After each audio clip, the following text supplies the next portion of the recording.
मांगल्याची गुढी आणि आनंदाचा पाडवा, कडू कडू लिंबाला गोकुळचा गोडवा, आपल्या पानात हवाच हवा गोकुळच्या श्रीखंड आणि बासुंदीचा गोडवा. गोकुळकडून सर्वांना गुढीपाडवा आणि नववर्षाच्या हार्दिक हार्दिक शुभेच्छा. भेटी देऊन आम्हाला सुद्धा विधायक अशा पद्धतीच्या सूचना द्याव्यात ही विनंती आजच्या बैठकीच्या निमित्तानं करतो. खरं म्हटलं तर आता निवडणुकीची सुरुवात झालेली आहे. ग्रामीण भागामधून आम्ही प्रचाराचे दौरे आखलेले आहेत, पण पलीकडच्या बाजूने मात्र आमच्या मित्रमंडळीने वेगळ्याच पद्धतीचा फंडा वापरायचं ठरवलंय. त्यांनी ठरवलं होतं की प्रचारच होणार नाही, कारण आता शाहू महाराज उभारले, त्यांच्या विरुद्ध कोण उभारणार अशा पद्धतीने त्यांच्या मनामध्ये पहिल्यांदा होतं. आणि मग संजय मंडलिक तर आता कुणाला दिसतच नाही, भेटतच नाही, अशा पद्धतीचा एक कांगावा माध्यमांच्या माध्यमातून त्यांनी केला. आणि परवापर्यंत अगदी माझं कौतुक करणारे जे नेते आहेत कोल्हापूर जिल्ह्यातले, आता त्यांना मी अचानक चुकीचा वाटायला लागलो, नालायक वाटायला लागलो, भेटत नाही म्हणायला लागले.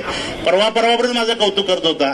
2026 पर्यंत कोल्हापूर जिल्हा आज संजय मंडलिकांच्या नेतृत्वाखाली अतिशय आघाडीवर असेल अशा पद्धतीची भाषणं तुम्ही करत होता. आणि निवडणुका लागल्या आणि मग तुमची सगळी मतं बदलली. तुम्हाला निवडणुका लागल्यावर लक्षात आलं आता निवडणुकीला तुम्हालाच उभारायला लागणार आहे. आणि मग तुम्ही आता ठरवलं की आता आपण काय उभारायचं नाही, मग कुठला तर राजकीय बळी आपण शोधला पाहिजे. आणि म्हणून शाहू महाराज साहेबांनी त्यांनी गळ गाठली, महाराज साहेब उभा राहिले. आणि महाराज साहेब उभारल्यानंतर प्रत्येक जणाला त्या गादीचा सन्मान आहे. आणि म्हणून प्रत्येक जण म्हणाला महाराज साहेब उभारलेत, आता कसं करायचं. पण आमच्या उत्तम कांबळेंनी माझं ते कोडं सोडवलं. ते म्हणाले हा कुस्तीचा आखाडा आहे निवडणूक म्हणजे. आणि मग निवडणुकीच्या आखाड्यामध्ये कुस्तीच्या मैदानामध्ये 2 मल्ल उभारले, तर मग कोण मोठा आहे कोण लहान आहे याचा विचार न करता कुस्ती खेळत असताना ज्या पद्धतीनं डाव टाकला पाहिजे, टांग मारली पाहिजे, अंगावर माती टाकली पाहिजे, ज्या पद्धतीने सगळं होणार. आणि म्हणून राजे साहेबांना, मुश्रीफ साहेबांनी, महाराज साहेबांना, मुश्रीफ साहेबांनी विनंती केली होती आपण या मैदानामध्ये येऊ नका, कारण तुमच्या सन्मानाला कदाचित आमच्या हातून ठेच कदाचित लागेल. पण ती विनंती त्यांनी मानली नाही, कारण त्यांची सुद्धा कदाचित राजकीय महत्वाकांक्षा होती का काय माहिती नाही. ज्या पद्धतीनं या कोल्हापूरच्या गादीवरती वारसदार म्हणून आले, त्याच पद्धतीनं सुद्धा एक प्रकारचा हा राजहट्ट आहे की आपण लोकसभेला सुद्धा जावं. आणि म्हणून हे सगळे राजहट्ट पुरवण्यासाठी काय कोल्हापूरची जनता राहिलेली नाही.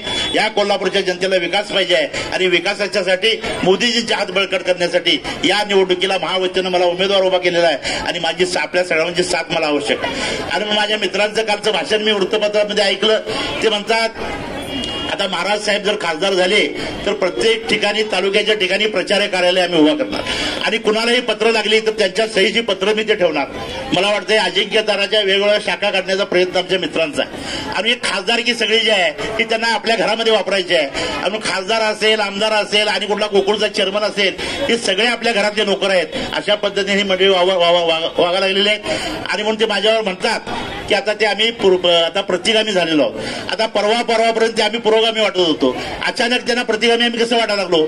मागच्या निवडणुकीला सुद्धा आम्ही शिवसेना भारतीय जनता पक्षाचा उमेदवार होतो. त्याने आपण होऊन आपलं ठरलंय पण माझ्याबरोबर भूमिका घेतली. आता का घेतली, आमचे मुन्ना साहेब कुठे गेले, का घेतले आपल्या सगळ्यांना माहिती आहे. आणि मग त्यांनी भूमिका बदलली की ते सगळं बरोबर, आणि दुसऱ्यानं भूमिका घेतली तर मात्र चूक. अशा म्हणणाऱ्या प्रवृत्तीला या निवडणुकीमध्ये थांबवायचं आहे. आणि म्हणून या निवडणुकीमध्ये ते म्हणतात की आता ही सगळी आम्ही बसलेली मंडळी मुश्रीफ साहेबांसकट आम्ही प्रतिगामी अशा पद्धतीचे. खरं म्हटलं तर कोल्हापूर जिल्ह्यामध्ये जन्माला आलेला प्रत्येक नागरिक हा शाहू विचारांचा आहे. इथल्या हवेमध्ये, इथल्या पाण्यामध्ये, इथल्या DNA मध्ये प्रत्येक जण शाहू विचाराचा माणूस आहे. आणि छत्रपती शाहू महाराजांनी अनेक कामं केली, त्यामध्ये धरणं बांधले असतील, वसतिगृह केले असतील.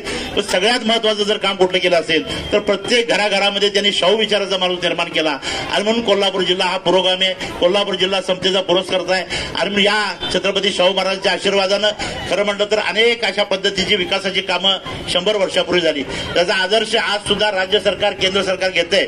पण आता जे मात्र वारसदार जे आहेत त्यांनी सुद्धा या निवडणुकीमध्ये आता उमेदवार म्हणून काय काम केलं ते सुद्धा त्यांना सांगावं लागणार आहे. काय पुढे काम करणार आहे ते सुद्धा या निमित्तानं सांगावं लागणार आहे. आणि म्हणून आमचे मित्र म्हणतात माझ्यावर जर एक वार झाला तर शेकडो वार संजय मंडलिकांच्यावर होते. आता ही जर ताकद बघितली तर शेकडो आहे का हजारो आहे त्यांनीच समजून घ्यावं एवढं तुम्हाला सांगायचं आहे. ते नेहमी सांगतात की थेट पाईपलाईननं पाणी आम्ही आणलं. आता खरं म्हटलं तर काळामवाडीचा किती मोठा लढा झाला आपलं सगळ्यांना माहिती आहे. मंडलिक साहेबांनी नेतृत्व केलं, रत्नापानांनी नेतृत्व केलं, KP पाटील साहेब तर आज सुद्धा या दुधगंगा प्रकल्पाचे अध्यक्ष आहेत. आम्ही सगळ्यांनी आंदोलन केलं. आणि मग कोल्हापूर शहराला पाणी द्यायसाठी गैबी बोगदा आपण काढला. गैबी बोगदा काढल्यानंतर थेट पाईपलाईन पाणी सुद्धा यातूनच द्यावं अशा पद्धतीचं घेतलं. आणि मग इथं आता सांगितलं जाते आता पाणी थेट पाईपलाईन आलं. आम्ही त्या पहिल्या अभ्यंग स्नान त्यांनी एकदा केलं. कोल्हापूर शहरातली माणसं म्हणतात एकट्यानेच आंघोळ केली, आम्ही काय अजून आंघोळ केलेली नाही. आणि मग हे सगळे प्रश्न जर आपण बघितले तर या मंडळीने या काळामध्ये खरं म्हटलं तर टीका टिप्पणी करण्यामध्ये आम्हालाही रस नाही. पण आता निवडणुकीच्या आखाड्यात आल्यानंतर आणि समोरच्या बाजूने वार वाढल्यानंतर आम्ही कोल्हापूरकर आहोत हे त्यांनी लक्षात ठेवावं. ज्या पद्धतीच्या बोरी त्याच पद्धतीच्या बाबळी इथं असणार आहेत आणि मग पुढच्या काळामध्ये सुद्धा याचं भान ठेवून पुढच्या काळामध्ये आमच्या मित्रांनी या निवडणुकीमध्ये सहभाग घ्यावा ही विनंती करतो. खरं म्हटलं तर अनेक गोष्टी सांगण्यासारख्या आहेत, पण आज पाडव्याचा सण आहे.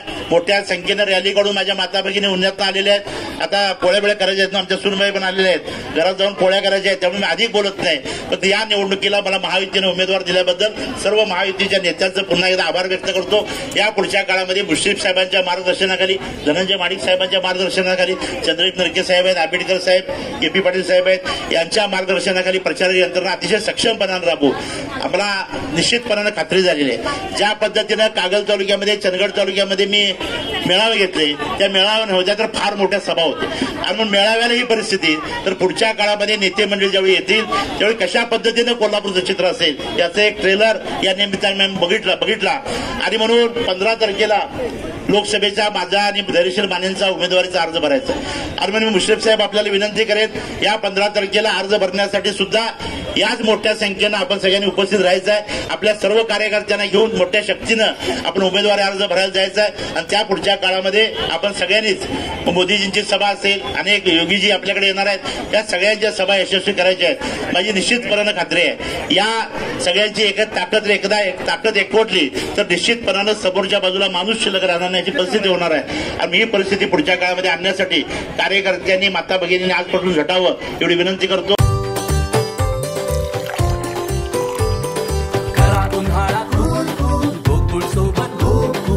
गोकुळ सोबत गोकुल. ताज्या घडामोडींसाठी RK न्यूजच्या YouTube चॅनेलला सबस्क्राईब करा आणि बेल आयकॉनला क्लिक करायला विसरू नका.